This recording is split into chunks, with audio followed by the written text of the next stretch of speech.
हाँ जी, स्वागत है जी ਤੁਹਾਡਾ ਸਾਰਿਆਂ ਦਾ ਸਾਡੇ YouTube channel exam study with job alert ਤੇ। ਸੋ ਮਾਸਟਰ ਕੇਡਰ SST ਅਗਲੇ ਭਾਗ ਦੇ ਅਗਲੇ MCQ ਪ੍ਰਸ਼ਨ ਉੱਤਰ ਲੈ ਕੇ ਆਏ ਹਾਂ। ਸੋ ਤੀਸਰਾ ਟੌਪਿਕ ਹੈ ਜਿਹੜਾ ਸਟਾਰਟ ਕੀਤਾ ਹੋਇਆ ਹੈ ਸਿਸਟਮ ਆਫ ਗਵਰਨਮੈਂਟ, ਸਰਕਾਰ ਦਾ ਰਾਜ ਪ੍ਰਬੰਧ, ਜਿਹਦੇ ਵਿੱਚ ਸੰਘਾਤਮਕ ਪ੍ਰਣਾਲੀ ਆਪਣਾ ਅਗਲਾ ਟੌਪਿਕ ਹੈ ਜਿਹੜਾ ਸਟਾਰਟ ਹੋਏਗਾ। ਪਰ ਕੁਝ ਪ੍ਰਸ਼ਨ ਨੇ ਜਿਹੜੇ ਰਾਜ ਪ੍ਰਬੰਧ ਜਿਹੜਾ ਆਪਣਾ ਟੌਪਿਕ ਹੈ ਇਹਦੇ ਵਿੱਚ ਜਾਰੀ ਹੈ ਜਿਹੜਾ ਚੱਲ ਰਿਹਾ ਹੈ। ਪਹਿਲਾਂ ਇਹ ਕਰਾਂਗੇ, ਇਸ ਤੋਂ ਬਾਅਦ ਸੰਘਾਤਮਕ ਪ੍ਰਣਾਲੀ।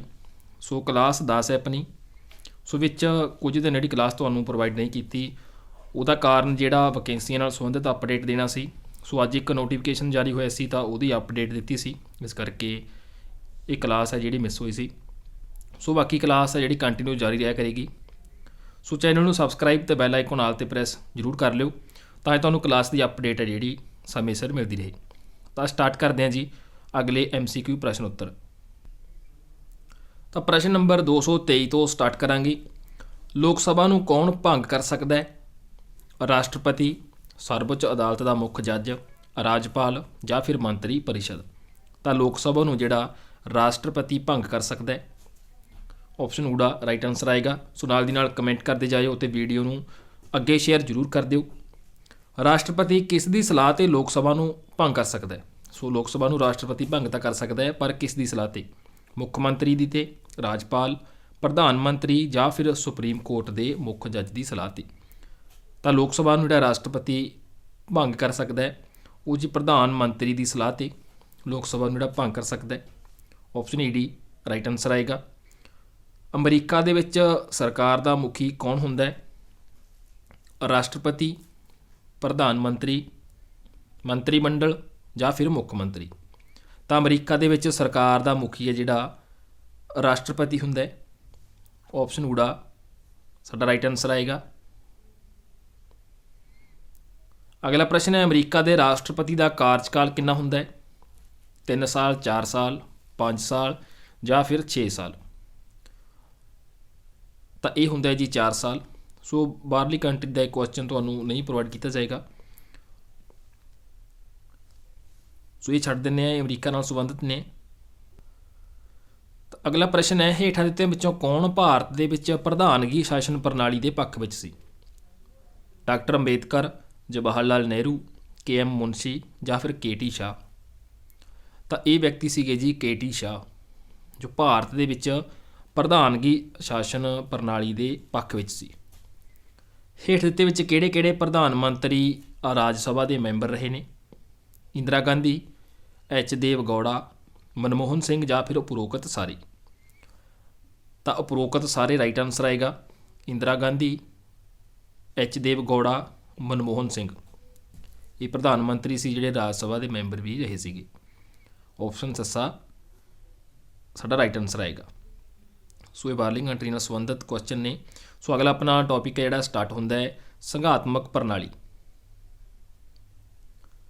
ਕੇਂਦਰ ਅਤੇ ਰਾਜਾਂ ਦੇ ਆਪਸੀ ਸੰਬੰਧਾਂ ਦੇ ਆਧਾਰ 'ਤੇ ਸਰਕਾਰ ਦਾ ਕਿਹੜਾ ਰੂਪ ਹੈ ਜਾਂ ਕਿਹੜਾ ਰੂਪ ਹੁੰਦਾ ਹੈ? ਸੰਘਾਤਮਕ, ਇਕਾਤਮਕ, ਸੰਸਦੀ ਜਾਂ ਫਿਰ ਊੜਾ ਅਤੇ ਈੜੀ ਦੋਨੋਂ। ਤਾਂ ਕੇਂਦਰ ਅਤੇ ਰਾਜਾਂ ਯਾਨੀ ਕਿ ਸੈਂਟਰ ਅਤੇ ਸਟੇਟ, ਜਿਵੇਂ ਆਪਣਾ ਪੰਜਾਬ ਅਤੇ ਸੈਂਟਰ ਹੈ, ਤਾਂ ਆਪਸੀ ਸੰਬੰਧਾਂ ਦੇ ਆਧਾਰ 'ਤੇ ਜਿਹੜਾ ਇਹ ਰੂਪ ਬਣਦਾ ਹੈ। ਤਾਂ ਆਪਸ਼ਨ ਸੱਸਾ ਬਣੇਗਾ, ਸੰਘਾਤਮਕ ਅਤੇ ਸੰਸਦੀ। ਤਾਂ ਆਪਸ਼ਨ ਸੱਸਾ ਰਾਈਟ ਆਨਸਰ ਆਏਗਾ। ਅਗਲਾ ਪ੍ਰਸ਼ਨ ਹੈ ਕਾਰਜਪਾਲਿਕਾ ਅਤੇ ਵਿਧਾਨਪਾਲਿਕਾ ਦੇ ਆਪਸੀ ਸੰਬੰਧਾਂ ਦੇ ਆਧਾਰ 'ਤੇ ਸਰਕਾਰ ਦਾ ਕਿਹੜਾ ਰੂਪ ਬਣਦਾ ਹੈ? ਸੰਘਾਤਮਕ, ਪ੍ਰਧਾਨਗੀ, ਸੰਸਦੀ ਜਾਂ ਫਿਰ ਆੜਾ ਅਤੇ ਈੜੀ ਦੋਨੋਂ। ਤਾਂ ਇਹ ਬਣਦਾ ਜੀ ਪ੍ਰਧਾਨਗੀ ਅਤੇ ਸੰਸਦੀ। ਆਪਸ਼ਨ ਸੱਸਾ। ਕਾਰਜਪਾਲਿਕਾ ਅਤੇ ਵਿਧਾਨਪਾਲਿਕਾ ਦੇ ਆਪਸੀ ਸੰਬੰਧਾਂ ਦੇ ਆਧਾਰ 'ਤੇ ਚੰਗੇ ਸੰਬੰਧ ਹੁੰਦੇ ਆ ਤਾਂ ਸੰਸਦੀ ਬਣਦਾ ਹੈ, ਅਗਰ ਆਪਸੀ ਸੰਬੰਧ ਚੰਗੇ ਨਹੀਂ ਹੈ ਤਾਂ ਪ੍ਰਧਾਨਗੀ ਬਣਦਾ ਹੈ। ਸੋ ਇਹਦੀ ਮੰਗ ਹੈ ਜਿਹੜੀ ਕੀਤੀ ਸੀ ਉਹ KT ਸ਼ਾਹ ਨੇ ਕਰੀ ਸੀ। ਅਗਲਾ ਪ੍ਰਸ਼ਨ ਹੈ ਜਦੋਂ ਕੇਂਦਰ ਅਤੇ ਰਾਜਾਂ ਵਿਚਕਾਰ ਸ਼ਕਤੀਆਂ ਦੀ ਵੰਡ ਕੀਤੀ ਗਈ ਹੋਵੇ ਤਾਂ ਸਰਕਾਰ ਦਾ ਕਿਹੜਾ ਰੂਪ ਹੁੰਦਾ ਹੈ? ਸੰਘਾਤਮਕ, ਇਕਾਤਮਕ, ਪ੍ਰਧਾਨਗੀ ਜਾਂ ਫਿਰ ਤਾਨਾਸ਼ਾਹੀ। ਤਾਂ ਇਹ ਹੁੰਦਾ ਹੈ ਜੀ ਸੰਘਾਤਮਕ। ਸੈਂਟਰ ਅਤੇ ਸਟੇਟ ਦੇ ਵਿਚਕਾਰ ਜਦੋਂ ਸ਼ਕਤੀਆਂ ਦੀ ਵੰਡ ਕਰ ਦਿੱਤੀ ਜਾਂਦੀ ਹੈ ਤਾਂ ਸਰਕਾਰ ਦਾ ਸੰਘਾਤਮਕ ਰੂਪ ਹੈ ਜਿਹੜਾ ਹੁੰਦਾ ਹੈ। ਇਕਾਤਮਕ ਸ਼ਾਸਨ ਪ੍ਰਣਾਲੀ ਵਾਲੇ ਦੇਸ਼ ਕਿਹੜੇ ਨੇ? ਸੋ ਪਹਿਲਾਂ ਵੀ ਕੁਐਸਚਨ ਕਰਵਾਇਆ ਸੀ, ਚੀਨ, ਇੰਗਲੈਂਡ, ਫਰਾਂਸ ਜਾਂ ਫਿਰ ਉਪਰੋਕਤ ਸਾਰੇ। ਤਾਂ ਇਕਾਤਮਕ ਸ਼ਾਸਨ ਪ੍ਰਣਾਲੀ ਵਾਲੇ ਇਹ ਤਿੰਨੋਂ ਦੇਸ਼ ਨੇ, ਚੀਨ, ਇੰਗਲੈਂਡ, ਫਰਾਂਸ। ਤਾਂ ਉਪਰੋਕਤ ਸਾਰੇ ਸਾਡਾ ਰਾਈਟ ਆਨਸਰ ਆਏਗਾ। ਅਗਲਾ ਪ੍ਰਸ਼ਨ ਹੈ, ਇਹਨਾਂ ਵਿੱਚੋਂ ਇਕਾਤਮਕ ਸ਼ਾਸਨ ਪ੍ਰਣਾਲੀ ਕਿਹੜੇ ਦੇਸ਼ ਦੇ ਵਿੱਚ ਪਾਈ ਜਾਂਦੀ ਹੈ? ਆਸਟ੍ਰੇਲੀਆ, ਕੈਨੇਡਾ, ਬੈਲਜੀਅਮ ਜਾਂ ਫਿਰ ਬ੍ਰਾਜ਼ੀਲ। ਤਾਂ ਇਹ ਦੇਸ਼ ਹੈ ਜੀ ਬੈਲਜੀਅਮ, ਜਿਹਦੇ ਵਿੱਚ ਇਕਾਤਮਕ ਸ਼ਾਸਨ ਪ੍ਰਣਾਲੀ ਹੈ ਜਿਹੜੀ ਪਾਈ ਜਾਂਦੀ ਹੈ। ਅੱਗੇ ਸੰਘਾਤਮਕ ਸ਼ਾਸਨ ਪ੍ਰਣਾਲੀ ਕਿਹੜੇ ਦੇਸ਼ ਦੇ ਵਿੱਚ ਪਾਈ ਜਾਂਦੀ ਹੈ? ਕੈਨੇਡਾ, ਰੂਸ, ਸਵਿਟਜ਼ਰਲੈਂਡ ਜਾਂ ਫਿਰ ਸਾਰੇ। ਤਾਂ ਇਹਦਾ ਰਾਈਟ ਆਨਸਰ ਆਏਗਾ ਜਿਹੜਾ ਉਪਰੋਕਤ ਸਾਰੇ ਆਏਗਾ, ਰੂਸ, ਕੈਨੇਡਾ, ਸਵਿਟਜ਼ਰਲੈਂਡ। ਇਹਦੇ ਵਿੱਚ ਸੰਘਾਤਮਕ ਸ਼ਾਸਨ ਪ੍ਰਣਾਲੀ ਹੈ ਜਿਹੜੀ ਉਹ ਪਾਈ ਜਾਂਦੀ ਹੈ। ਅਗਲਾ ਪ੍ਰਸ਼ਨ ਹੈ, ਸੰਘਾਤਮਕ ਸਰਕਾਰ ਦੀਆਂ ਜਿਹੜੀਆਂ ਵਿਸ਼ੇਸ਼ਤਾਵਾਂ ਕਿਹੜੀਆਂ ਹੁੰਦੀਆਂ ਨੇ? ਸ਼ਕਤੀਆਂ ਦੀ ਵੰਡ, ਲਿਖਤੀ ਤੇ ਸਰਵਉੱਚ ਸੰਵਿਧਾਨ, ਦੋ ਸਦਨੀ ਵਿਧਾਨ ਪਾਲਿਕਾ ਜਾਂ ਉਪਰੋਕਤ ਸਾਰੇ। ਤੇ ਇਹਦਾ ਰਾਈਟ ਆਨਸਰ ਆਏਗਾ ਜੀ ਉਪਰੋਕਤ ਸਾਰੇ, ਜੋ ਸੰਘਾਤਮਕ ਸਰਕਾਰ ਦੀਆਂ ਵਿਸ਼ੇਸ਼ਤਾਵਾਂ ਨੇ। ਇਕਾਤਮਕ ਸ਼ਾਸਨ ਪ੍ਰਣਾਲੀ ਦੀਆਂ ਵਿਸ਼ੇਸ਼ਤਾਵਾਂ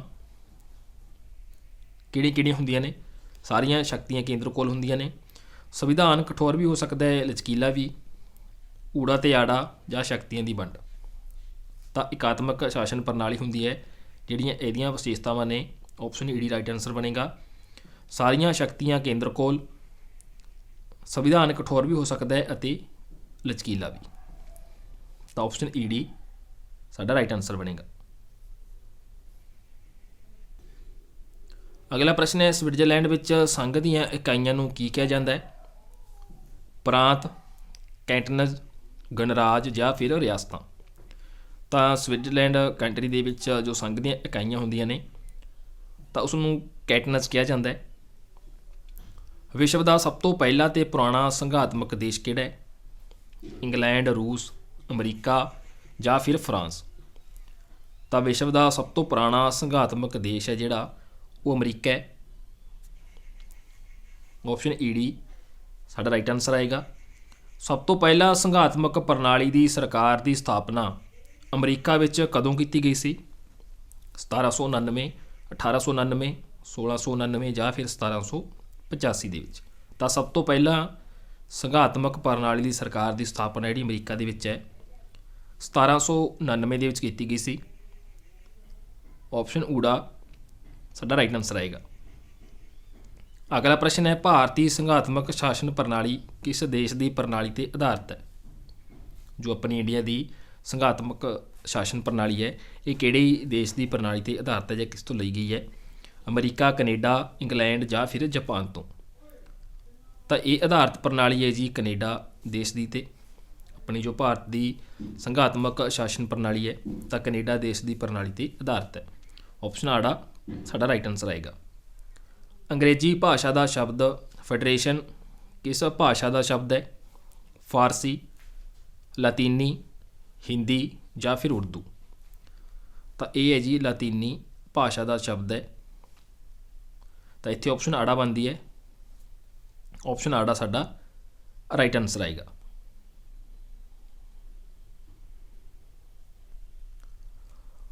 ਅਗਲਾ ਪ੍ਰਸ਼ਨ ਹੈ, ਲਾਤੀਨੀ ਸ਼ਬਦ ਫੋਇਡਸ ਦਾ ਸ਼ਬਦੀ ਅਰਥ ਕੀ ਹੈ? ਸੰਧੀ ਜਾਂ ਸਮਝੌਤਾ, ਸੰਘ, ਵੰਡ ਜਾਂ ਫਿਰ ਉਪਰੋਕਤ ਸਾਰੇ। ਤਾਂ ਇਹਦਾ ਅਰਥ ਹੈ ਜੀ ਆਪਸ਼ਨ ਊੜਾ ਸੰਧੀ ਜਾਂ ਸਮਝੌਤਾ। ਤਾਂ ਇਹਦਾ ਸ਼ਬਦੀ ਅਰਥ ਹੈ। ਫੈਡਰੇਸ਼ਨ ਸ਼ਬਦ ਲਾਤੀਨੀ ਭਾਸ਼ਾ ਦੇ ਕਿਸ ਸ਼ਬਦ ਦਾ ਅੰਗਰੇਜ਼ੀ ਅਨੁਵਾਦ ਹੈ? ਫੋਇਡਸ, ਫੈਡਰਲ, ਫਾਰਮੇਸ਼ਨ ਜਾਂ ਉਪਰੋਕਤ ਵਿੱਚੋਂ ਕੋਈ ਵੀ ਨਹੀਂ। ਤਾਂ ਉੱਪਰ ਆਪਾਂ ਪੜ੍ਹ ਕੇ ਚੁੱਕੇ ਹਾਂਗੇ। ਤੇ ਇਹਦਾ ਰਾਈਟ ਆਨਸਰ ਬਣੇਗਾ ਫੋਇਡਸ। ਜੋ ਫੈਡਰੇਸ਼ਨ ਹੈ ਤਾਂ ਲਾਤੀਨੀ ਭਾਸ਼ਾ ਦਾ ਸ਼ਬਦ ਹੈ ਇਹ ਫੋਇਡਸ। ਤਾਂ ਉੱਪਰ ਹੁਣੇ ਪਏ ਕੁਐਸਚਨ ਕਰਕੇ ਆਏ ਹਾਂ। ਇਹਦਾ ਅਰਥ ਹੁੰਦਾ ਹੈ ਸੰਧੀ ਜਾਂ ਸਮਝੌਤਾ, ਅਤੇ ਇਸ ਤੋਂ ਫੋਇਡਸ ਤੋਂ ਲਾਤੀਨੀ ਭਾਸ਼ਾ ਦੇ ਸ਼ਬਦ ਤੋਂ ਜੋ ਅੰਗਰੇਜ਼ੀ ਅਨੁਵਾਦ ਹੈ ਫੈਡਰੇਸ਼ਨ ਦਾ। ਹੇਠਾਂ ਦਿੱਤੇ ਵਿੱਚ ਕਿਸ ਦੇਸ਼ ਦੇ ਵਿੱਚ ਇਕਹਿਰੀ ਨਾਗਰਿਕਤਾ ਜਿਹੜੀ ਪਾਈ ਜਾਂਦੀ ਹੈ? ਸੰਯੁਕਤ ਰਾਜ ਅਮਰੀਕਾ, ਸਵਿਟਜ਼ਰਲੈਂਡ, ਕੈਨੇਡਾ ਜਾਂ ਫਿਰ ਭਾਰਤ। ਅਤੇ ਇਹਦਾ ਆਨਸਰ ਤੁਹਾਨੂੰ ਪਤਾ ਹੋਏਗਾ। ਤਾਂ ਭਾਰਤ ਦੇ ਵਿੱਚ ਇਕਹਿਰੀ ਨਾਗਰਿਕਤਾ ਜਿਹੜੀ ਉਹ ਪਾਈ ਜਾਂਦੀ ਹੈ। ਆਪਸ਼ਨ ਸੱਸਾ ਸਾਡਾ ਰਾਈਟ ਆਨਸਰ ਆਏਗਾ। ਅਗਲਾ ਪ੍ਰਸ਼ਨ ਹੈ, ਭਾਰਤੀ ਸੰਵਿਧਾਨ ਦੇ ਕਿਸ ਅਨੁਛੇਦ ਵਿੱਚ ਭਾਰਤ ਨੂੰ ਰਾਜਾਂ ਦਾ ਸੰਗ੍ਰਹਿ ਜਿਹੜਾ ਕਿਹਾ ਗਿਆ? अनुच्छेद 1, अनुच्छेद 2, अनुच्छेद 3, सो इत्थे अनुच्छेद 11 है। ਤਾਂ ਇਹ ਕਿਹਾ ਗਿਆ ਜੀ ਅਨੁਛੇਦ 1 ਦੇ ਵਿੱਚ, ਭਾਰਤੀ ਸੰਵਿਧਾਨ ਦੇ ਅਨੁਛੇਦ 1 ਦੇ ਵਿੱਚ ਭਾਰਤ ਨੂੰ ਰਾਜਾਂ ਦਾ ਸੰਗ੍ਰਹਿ ਹੈ ਜਿਹੜਾ ਉਹ ਕਿਹਾ ਗਿਆ। ਆਪਸ਼ਨ ਊੜਾ ਰਾਈਟ ਆਨਸਰ ਆਏਗਾ। ਅਗਲਾ ਪ੍ਰਸ਼ਨ ਹੈ ਭਾਰਤੀ ਸੰਘਾਤਮਕ ਸ਼ਾਸਨ ਪ੍ਰਣਾਲੀ ਬਾਰੇ ਕਿਹੜਾ ਕਥਨ ਸਹੀ ਨਹੀਂ ਹੈ। ਸਹੀ ਨਹੀਂ ਕਥਨ ਦੱਸਣਾ ਹੈ।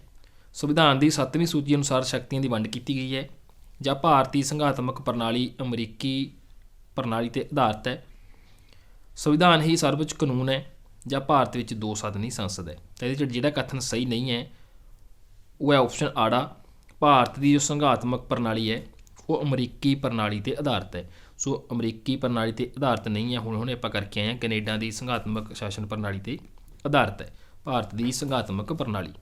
ਤਾਂ ਆਪਸ਼ਨ ਆੜਾ ਸਾਡਾ ਰਾਈਟ ਆਨਸਰ ਆਏਗਾ। ਅਗਲਾ ਪ੍ਰਸ਼ਨ ਹੈ ਭਾਰਤ ਸੰਘਾਤਮਕ ਸ਼ਾਸਨ ਵਿੱਚ ਇਕਾਤਮਿਕਤਾ ਦੇ ਚਿੰਨ੍ਹ ਕਿਹੜੇ ਨੇ। ਇਕਹਿਰੀ ਨਾਗਰਿਕਤਾ, ਇਕਹਿਰਾ ਵਿਸ਼ਾਲ ਸੰਵਿਧਾਨ, ਮਜ਼ਬੂਤ ਕੇਂਦਰ ਦੀ ਵਿਵਸਥਾ, ਜਾਂ ਉਪਰੋਕਤ ਸਾਰੇ। ਤਾਂ ਇਹਦਾ ਰਾਈਟ ਆਨਸਰ ਆਏਗਾ ਜੀ ਆਪਸ਼ਨ ਸੱਸਾ, ਉਪਰੋਕਤ ਸਾਰੇ। ਭਾਰਤ ਸੰਘਾਤਮਕ ਸ਼ਾਸਨ ਦੇ ਵਿੱਚ ਇਕਾਤਮਿਕਤਾ ਦੇ ਚਿੰਨ੍ਹ ਨੇ, ਜਿਹਦੇ ਵਿੱਚ ਇਕਹਿਰੀ ਨਾਗਰਿਕਤਾ ਆ ਗਈ, ਇਕਹਿਰਾ ਵਿਸ਼ਾਲ ਸੰਵਿਧਾਨ ਆ ਗਿਆ, ਮਜ਼ਬੂਤ ਕੇਂਦਰ ਦੀ ਵਿਵਸਥਾ ਆ ਗਈ।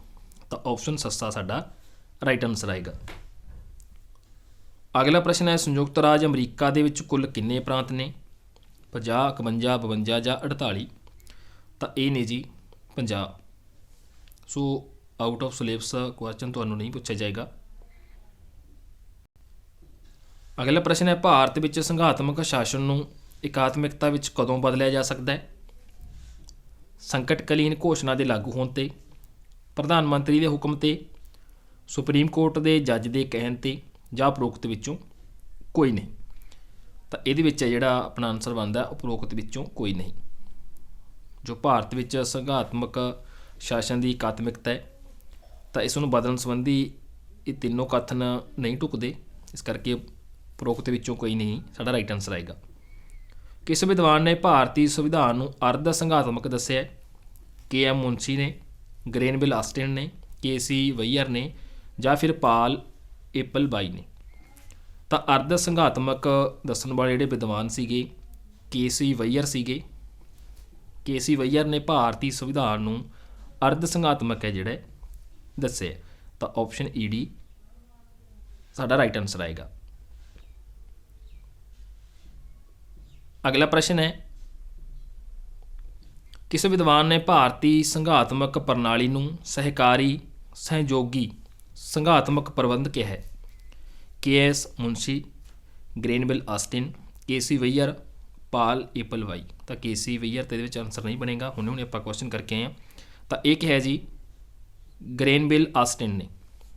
ਇਹ ਵੀ ਵਿਦਵਾਨ ਹੋਏ ਨੇ ਜਿਨ੍ਹਾਂ ਨੇ ਭਾਰਤੀ ਸੰਘਾਤਮਕ ਪ੍ਰਣਾਲੀ ਨੂੰ ਸਹਿਕਾਰੀ ਜਾਂ ਸਹਿਯੋਗੀ ਸੰਘਾਤਮਕ ਪ੍ਰਬੰਧ ਹੈ ਜਿਹੜਾ ਕਿਹਾ। ਅਗਲਾ ਪ੍ਰਸ਼ਨ ਹੈ ਕਿਸ ਵਿਅਕਤੀ ਨੇ ਭਾਰਤੀ ਸੰਘਾਤਮਕ ਪ੍ਰਬੰਧ ਨੂੰ ਮਜ਼ਬੂਤ ਕੇਂਦਰ ਵਾਲੀ ਸੰਘਾਤਮਕ ਵਿਵਸਥਾ ਦਾ ਨਾਮ ਦਿੱਤਾ ਹੈ। ਸੋ 2 ਆਪਸ਼ਨ ਆਪਾਂ ਕਰ ਆਏ ਹਾਂ, ਗ੍ਰੇਨਵਿਲ ਆਸਟਿਨ ਵੀ ਕਰ ਲਈ, ਕੇ.ਸੀ. ਵਈਅਰ। ਸੋ ਇਹਨਾਂ ਦੋਨਾਂ 'ਚੋਂ ਰਾਈਟ ਆਨਸਰ ਬਣੇਗਾ। ਸੋ ਇਹ ਬਣੇਗਾ ਜੀ ਆਈਵਰ ਜੈਨਿੰਗਸ। ਤਾਂ ਇਹਨਾਂ ਨੇ ਭਾਰਤੀ ਸੰਘਾਤਮਕ ਦਾ ਜੋ ਪ੍ਰਬੰਧ ਹੈ ਤਾਂ ਇਸ ਨੂੰ ਮਜ਼ਬੂਤ ਕੇਂਦਰ ਵਾਲੀ ਸੰਘਾਤਮਕ ਵਿਵਸਥਾ ਦਾ ਨਾਮ ਹੈ ਜਿਹੜਾ ਦਿੱਤਾ ਹੈ। ਆਪਸ਼ਨ ਸੱਸਾ ਸਾਡਾ ਰਾਈਟ ਆਨਸਰ ਆਏਗਾ। ਅਗਲਾ ਪ੍ਰਸ਼ਨ ਹੈ ਭਾਰਤੀ ਸੰਵਿਧਾਨ ਦੀਆਂ ਵਿਸ਼ੇਸ਼ਤਾਵਾਂ ਕਿਹੜੀਆਂ ਨੇ। ਸੋ ਮਾਸਟਰ ਕੇਡਰ 3582 'ਚ ਕੁਐਸਚਨ ਆਇਆ ਹੋਇਆ। ਇਕਾਤਮਿਕਤਾ, ਸੰਘਾਤਮਿਕਤਾ, ਇਕਾਤਮਕ ਵਿਸ਼ੇਸ਼ਤਾਵਾਂ ਵਾਲਾ ਸੰਘੀ ਪ੍ਰਬੰਧ, ਜਾਂ ਸੰਘੀ ਪ੍ਰਣਾਲੀ ਨਾਲ ਇਕਾਤਮਕ ਸ਼ਕਤੀਆਂ। ਤਾਂ ਜਿਹੜੀਆਂ ਵਿਸ਼ੇਸ਼ਤਾਵਾਂ ਨੇ ਕਨਫਿਊਜ਼ ਕਰਨ ਵਾਲਾ ਹੈ। ਆਪਸ਼ਨ ਈ.ਡੀ ਇਹਦੇ ਵਿੱਚ ਰਾਈਟ ਆਨਸਰ ਬਣੇਗਾ। ਇਕਾਤਮਕ ਵਿਸ਼ੇਸ਼ਤਾਵਾਂ ਵਾਲਾ ਸੰਘੀ ਪ੍ਰਬੰਧ ਜੋ ਭਾਰਤੀ ਸੰਵਿਧਾਨ ਦੀਆਂ ਵਿਸ਼ੇਸ਼ਤਾਵਾਂ ਨੇ। ਸੋ ਕਾਫੀ ਸਾਰੇ ਕਨਫਿਊਜ਼ ਹੋਏ ਹੋਣਗੇ, ਇਕਾਤਮਿਕਤਾ 'ਤੇ ਵੀ ਲਾਇਆ ਹੋ, ਸੰਘਾਤਮਿਕਤਾ ਵੀ ਲਾਇਆ ਹੋ, ਜਾਂ ਸੰਘੀ ਪ੍ਰਣਾਲੀ ਨਾਲ ਇਕਾਤਮਕ ਸ਼ਕਤੀਆਂ। ਤਾਂ ਆਪਸ਼ਨ ਈ.ਡੀ ਜਿਹੜਾ ਸਾਡਾ ਰਾਈਟ ਆਨਸਰ ਬਣੇਗਾ। ਅਗਲਾ ਪ੍ਰਸ਼ਨ ਹੈ ਭਾਰਤ ਵਿੱਚ ਸੰਘਵਾਦ ਦੇ ਮਾਡਲ ਕਿਹੜੇ ਕਿਹੜੇ ਨੇ। ਇਕਵਾਦੀ ਸੰਘਵਾਦ, ਸਹਿਕਾਰੀ ਸੰਘਵਾਦ, ਸੌਦੇਬਾਜ਼ੀ ਸੰਘਵਾਦ, ਜਾਂ ਉਪਰੋਕਤ ਸਾਰੇ। ਤਾਂ ਭਾਰਤ ਵਿੱਚ ਸੰਘਵਾਦ ਦੇ ਜਿਹੜੇ ਮਾਡਲ ਨੇ ਉਪਰੋਕਤ ਸਾਰੇ ਨੇ, ਜਿਹਦੇ ਵਿੱਚ ਇਕਵਾਦੀ ਸੰਘਵਾਦ ਵੀ ਆ ਗਿਆ, सहकारी संघवाद भी आ गया, सौदेबाजी संघवाद भी आ गया।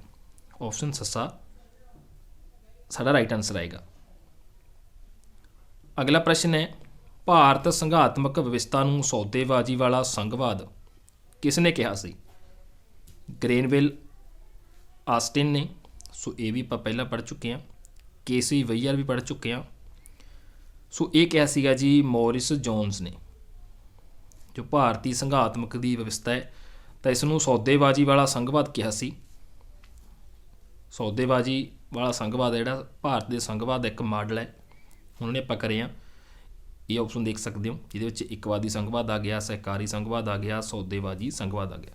ਤਾਂ ਸੌਦੇਬਾਜ਼ੀ ਸੰਘਵਾਦ ਹੈ ਜਿਹੜਾ ਉਹ ਮੌਰਿਸ ਜੋਨਸ ਨੇ ਕਿਹਾ ਸੀ। ਆਪਸ਼ਨ ਈ ਡੀ ਸਾਡਾ ਰਾਈਟ ਆਨਸਰ ਆਏਗਾ। ਸੋ ਦੋਸਤੋ ਇਹ ਅਗਲੇ ਭਾਗ ਦੇ ਅਗਲੇ ਮੋਸਟ ਇੰਪੋਰਟੈਂਟ ਕੁਐਸਚਨ ਸੀ। ਕੰਟੀਨਿਊ ਤੁਹਾਨੂੰ ਟੌਪਿਕ ਦੇ ਹਿਸਾਬ ਨਾਲ ਜੋ ਵੀ ਪ੍ਰਸ਼ਨ ਉੱਤਰ ਬਣਦੇ ਹੈ ਉਹ ਪ੍ਰੋਵਾਈਡ ਕਰਦੇ ਰਹਾਂਗੇ। ਸੋ ਟੈਲੀਗ੍ਰਾਮ ਗਰੁੱਪ ਅਤੇ ਇੰਸਟਾਗ੍ਰਾਮ ਪੇਜ ਨੂੰ ਜ਼ਰੂਰ ਜੁਆਇਨ ਕਰਿਓ। ਲਿੰਕ ਵੀਡੀਓ ਦੀ ਡਿਸਕ੍ਰਿਪਸ਼ਨ ਦੇ ਵਿੱਚ ਤੁਹਾਨੂੰ ਮਿਲ ਜਾਏਗਾ। ਜੋ ਵੀ ਤੁਹਾਡਾ ਸਵਾਲ ਜਵਾਬ ਹੁੰਦਾ ਹੈ ਡਾਇਰੈਕਟ ਪੁੱਛ ਸਕਦੇ ਹੋ। ਸੋ ਅੱਗੇ ਵੀਡੀਓ ਨੂੰ ਸ਼ੇਅਰ ਕਰਨਾ ਨਾ ਭੁੱਲਣਾ।